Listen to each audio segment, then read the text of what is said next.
Hello my lovelies, LP here with the FGO NA Summer Part 2 guide for you masters. I will try my best to cover everything in relation to this event and talk about material farming strategies for these new servants. Keep in mind, I will talk about servant bonuses next video. I will also do a spoiler-free walkthrough of the event once it's out without using any gacha CEs, so subscribe and stay tuned for that. Now, please note, in this guide assumes you have completed Part 1 of the event. I hope you are all ready. Part 2 of Summer will commence on the 6th of August. There will be a maintenance on the 5th of August at 9 PM PDT for approximately 3 hours. So make sure to spend some of that AP to make sure you don't waste any. So, what's new and different, you may ask? We have a whole new map, new materials, new servants, and finally, completing Part 2 will make our beloved Shisho permanent. As she is an AoE assassin, she will definitely prove useful for Part 2. Now, let's go over new materials. We have 5 new event materials being added to the game. We have Ishka alloy, Edron alloy, Realtor alloy, cement and oil. I dare say Part 2 is near identical to Part 1 in how you progress.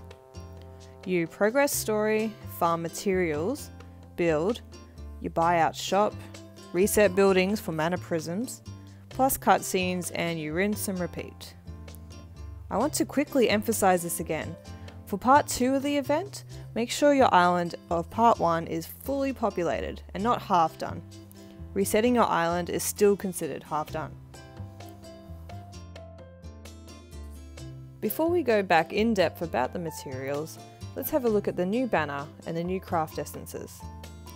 Keep in mind there's already plenty of guides out there that cover new servants in depth, so I really do not have much to add, unless I'm literally copying and pasting.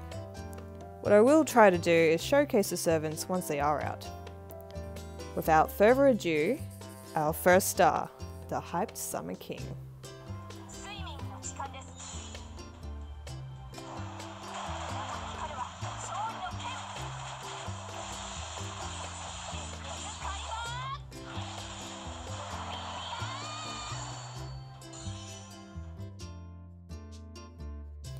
Art memes. Pure degenerate art memes. What more can I say? Her noble phantasm shoots as easy as a water gun. Good luck on rolling her, masters. I recommend to try to get her at least NP2 to make her worthwhile. Next we have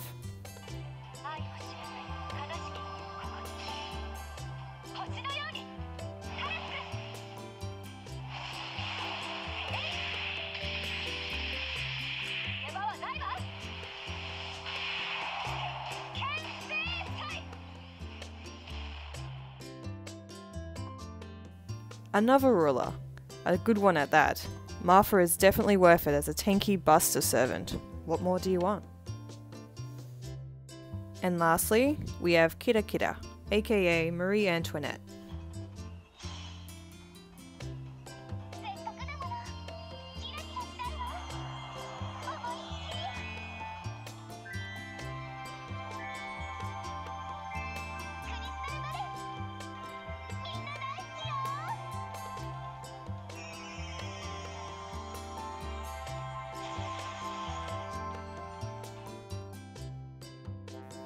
I personally am not a big fan of her, and gameplay wise she's a bit lackluster, but if built around a good team, she is very viable. Now, moving on, let's take a look at the new craft essences. We have the 5-star CE Knights of Marines.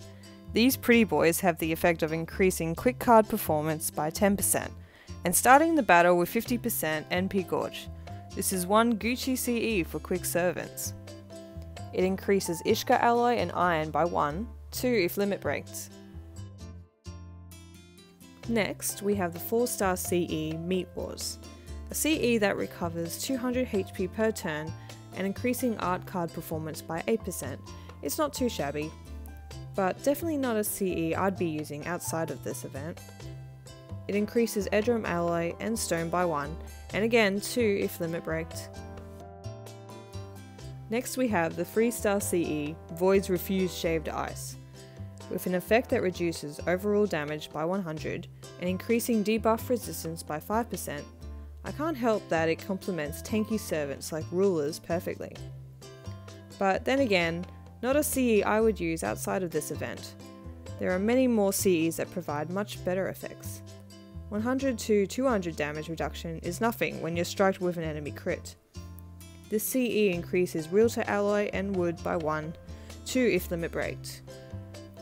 And finally, the last new CE we are getting, the 5 stars Shop and Drop CE Caldra Lifesavers. Apart from the CE being super cute, it's pretty niche outside of the event. Although with the effects of Guts and NP gain, I dare say it works wonders for our Annie Bonnie and Mary Reed. It increases oil drop and cement drop by 1, 2 if limit breaked. Phew! So, let's go back and talk about the materials. First off, let's take a look at the Part 2 shop. As you can see, we need 3700 Ishka alloy, 3300 Idrum alloy, 3400 realtor alloy, 4900 oil, and 3900 cement to clear this shop. I 100% recommend clearing any event shops out unless you're a farming degenerate like me. Reason why I left out the Gay Bulg replica is that you will get those just by progressing through the island quests. Let's have a look at what we can get with the Ishka alloys. We can get 1 CE, 20 Lamp of Sealed Evil, 20 Forbidden Page, 20 Assassin Monument, and 20 Assassin Pieces. If you are wanting to FA Keolancer, I highly recommend buying it first, as she needs 6 of those. Next we have items traded with the Idron alloys. We can get 1 CE, 10 Heart of the Foreign God, 20 Shell of Recollection, 20 Caster Monument, and 20 Caster Pieces. Okay, definitely buy those hearts. Honestly, if you've been playing this for a while, we all know hearts are the bane of masters. Moving on. We can get 1 CE, 10 Spirit Roots, 30 Chain of Fools, 20 Rider Monument, and 20 Rider Pieces with Realtor alloys. It's nice they have Spirit Roots for us, as they were a pain to farm. Next we have 1 CE, 20 Black Tallows, 20 Ghost Lanterns, 20 Berserker Monument, 20 Berserker Pieces, 100 Blaze of Wisdoms, and 100 Fire of Wisdoms, traded with oil. Not bad, not bad. And last but not least, we have 1 CE, 20 Claws of Chaos, 30 Evil Bones, 20 Sunfowls, and 20 Starfowls, traded with cement. Very standard there, apart from the CE and Claws. So after looking at these, great. Just like every event, they purposely only give us 4 of the CEs, 1 shy away from limit breaking. So get farming, masters. These CEs have a drop rate around 1%, and I wouldn't recommend limit breaking on the 5th one. I'd wait until you can fill more of your party with them prior limit breaking. Unless you are a friend point whore like myself, then go ahead and put that MLBCE on a support servant. Okay, we are in our final segment, material farming for these new summer servants. I hope you masters have taken advantage of the half AP free quest earlier. If not, well, we'll just see. For the purpose of this guide, I will not be including farming strategies for monuments and silver items, such as fangs, bones, etc. Also, please assume any quests in the event I mention are of the highest difficulty, which is Storm. First off, we have Summer Artoria Ascension and skill materials. She needs 8 shells for her 2nd ascension and a whopping 45 for skills, totaling at 53 shells. Now, shells will not be too hard to farm. All locations except for the forest and reconstructed city will have shells as drops. If you're farming at the highest difficulty, they will have a good drop rate, between 30 to 37%. Now that's not too shabby. Now also remember, daily quests from the event and both part 1 and 2 shops give you shells. So if you bought all the shells from both shops, you'd be sitting nicely at 40 shells, and the last 13 just by doing quests and the summer dailies. Easy, right?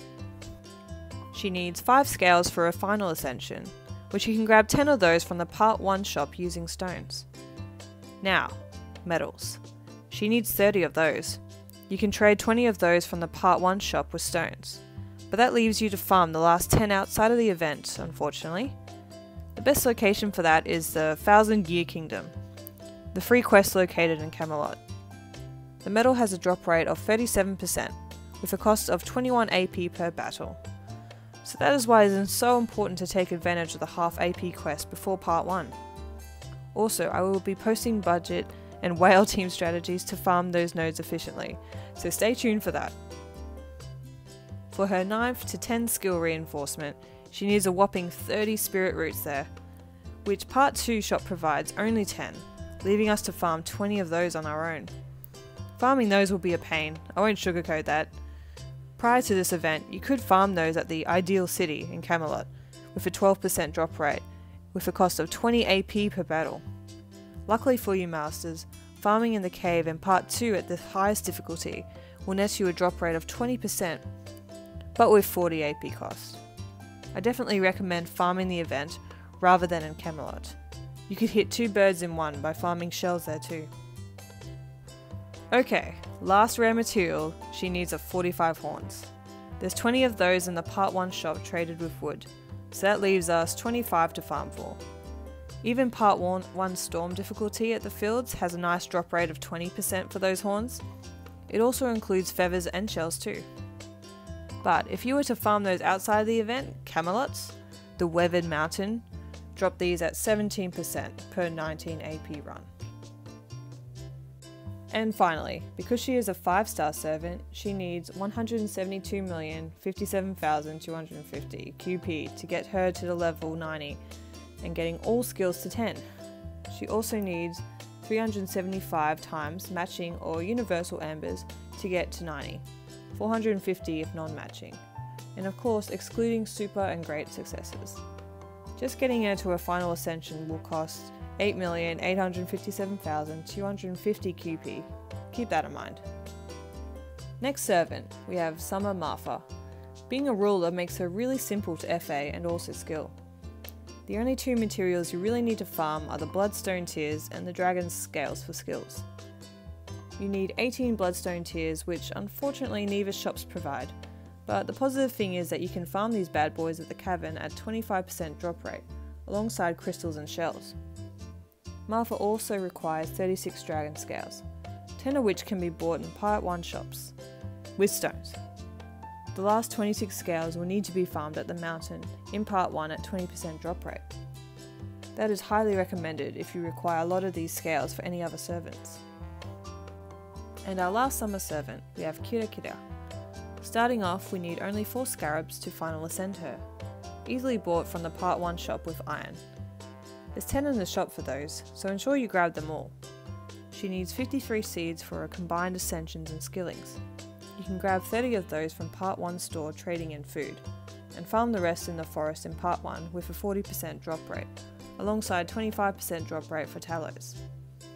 Kira Kira needs 11 feathers to fully ascend, which 20 can be bought from the shop part 1 using food.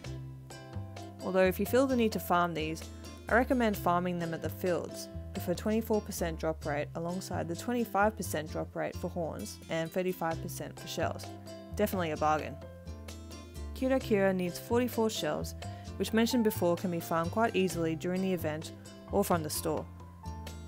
She also needs a whopping 48 serpent jewels, which can only be farmed unfortunately. No freebies for that one. The best place to farm for that would be part 1 jungle with a drop rate of 26%, alongside 25% drop rate for claws and 37% for shells. This is highly recommended for jewels. Last material, she requires 60 gears to get her skills from 9 to 10. Now unfortunately the event stores do not provide these, so you could either spend 40 AP to farm these at the part 2's dead cost at 27% drop rate with the 37% shells included, or at Windy City, Chicago in America between 40 to 48%, costing 21 AP per battle. The choice is up to you there. To finish things off here, both Kira Kira and Martha require 4,070,176 QP with 4-star servants to final ascend. If you were looking to skill them, you're looking at 85,670,176 QP. You also need 264 matching or universal ambers to get them to 80, 316 if non-matching. Alright guys, I hope you all enjoyed the video so far. I'll see you guys when part 2 begins. Remember, I will be posting more team crafting comps for you masters. I also want to thank Tama, Astral, Shy and Peem from Discord for the support of this guide. For now, bye, with love, LP.